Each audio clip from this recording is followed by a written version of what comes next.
Let me say good morning to my colleagues, especially Minister Daniel and all of the representatives of the various institutions, uh,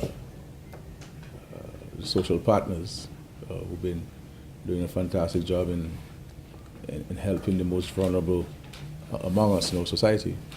Of course, let me also recognize the Permanent Secretary and the media president. Um, these, these checks are a bit delayed, but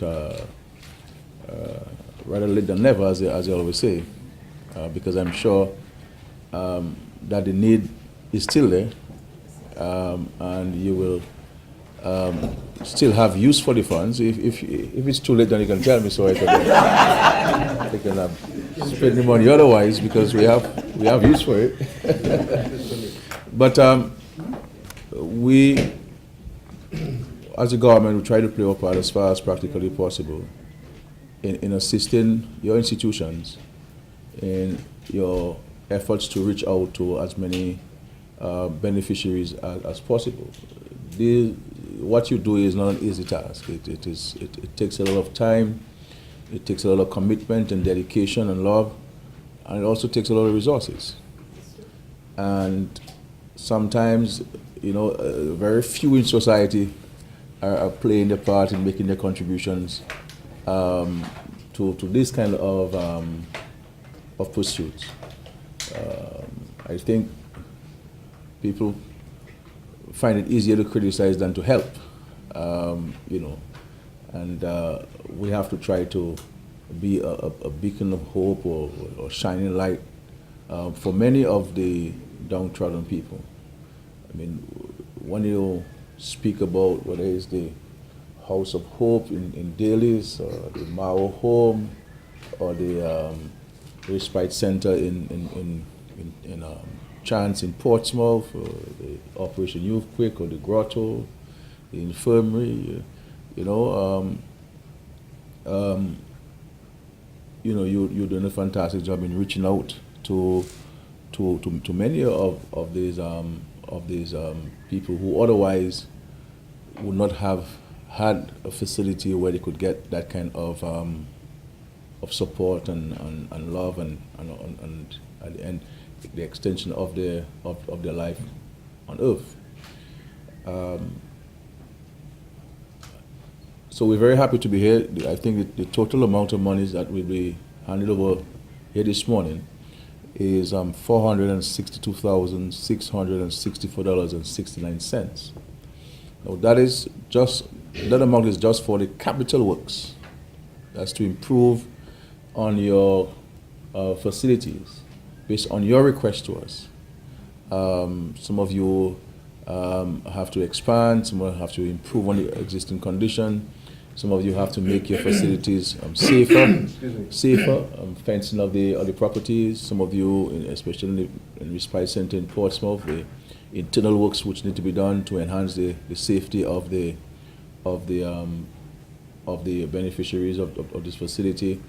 I know at the infirmary you have to improve on the electricals and the plumbing, because there's a sewage system.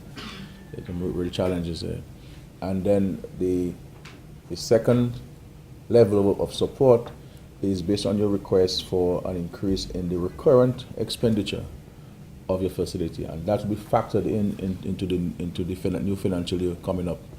But we felt that we should go ahead with the capital works because you need to move quickly to improve on it, and we will factor in the increases to your recurrent expenditure in the new financial year 2017-2018, because it's a recurrent expenditure. But rest assured, we'll continue to partner with you. On most of you, if not all of you, receive some level of support from the government. But the increasing challenges to run this.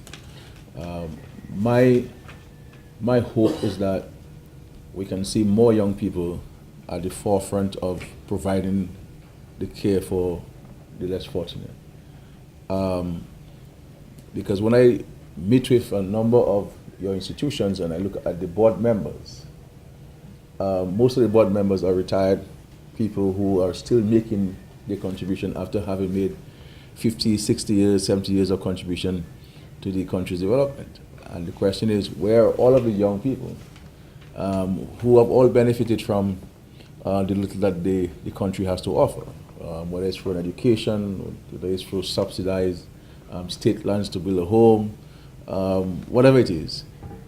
We need to find a way of reaching out and giving back to the communities. So I'm really calling on young people to volunteer time, volunteer your skills, your talent, whether you want to spend a day at the infirmary to help, give a pedicure to the residents, or chances, read a book to the children at the chances. There's small things that we can do that will not cost us any money, that can go a very long way in bringing a smile on the face of an older person or a child or an adolescent, and letting them know that there are people who truly care about them and their well-being. So I want to thank you for being here. I said we apologize for it being late, but if a check of 200,000 is given to you and it's late, it's a check of $200,000. And if a check of $77,000 is given to you and it's late, I mean, it is still $77,000. And a check of $45,000, is a small check in its present times. So I am sure your board membership and all of your beneficiaries would be very happy. $96,000, were they just given to you on the 1st of February or was given to you on the 24th of March, I'm sure by this afternoon your bank account will be $96,000 more than when you came to the function this morning. So I am very happy for this amount, and I want to commend the efforts of the Minister, Lady Daniel, who's been leading the process, and Permanent Secretary, and also specifically in regards to the community hostel. Minister Tong has been an advocate and following up on the resources and ensuring that it reaches the community hostel the soonest. So we're very happy to be able to partner with you again, as we've done. Every one of you around there has received some level of support from the government in capital works, and also through recurrent expenditure. So this is not the first time, and I have been part of many ceremonies in my time as Prime Minister, reaching out to these communities, because as I keep saying publicly, that for us in the government and for me personally, this is not about politics. This is about a greater belief which we have that we have a responsibility to look after the less fortunate in our society. And I always caution people and even warning them that you must not grudge when the government is helping the less fortunate. There are serious repercussions for that, not from the government, because we're not from the government, from the higher authorities. you see, because it will not come to you after you're dead. It may very well come to you while you're alive, and you wonder what is happening to me. But it is because you would have grudged or criticized or condemned the government for helping the less fortunate. So be warned, But I want to finally I want to thank all of you again for your efforts, for your volunteerism. You're volunteering the time and energy for a number of things. You spend your own resources sometimes, because if something is needed, you can't wait. You have to now go to your sign your own check and provide it and so forth. But in these things, your reward is not on earth but in heaven and so on. So all of this will be accounted for when you're called to answer, when the trumpets are sound and Christ return on earth.